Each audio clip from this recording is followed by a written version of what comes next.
ఎంత బుడ్లే జై బోలో గణేష్ మహారాజ్కి ఈరోజు 3వ రోజు తెల్లారితోనే డబ్బు డెకరేషన్ 1.5 రోజు పట్టింది చేయడానికి.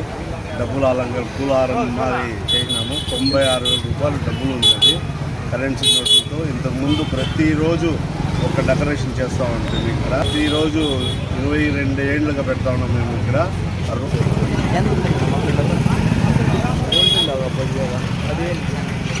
తెల్లారితో సాయంకాలం అన్నదానం కార్యక్రమం జరిపిస్తున్నాము.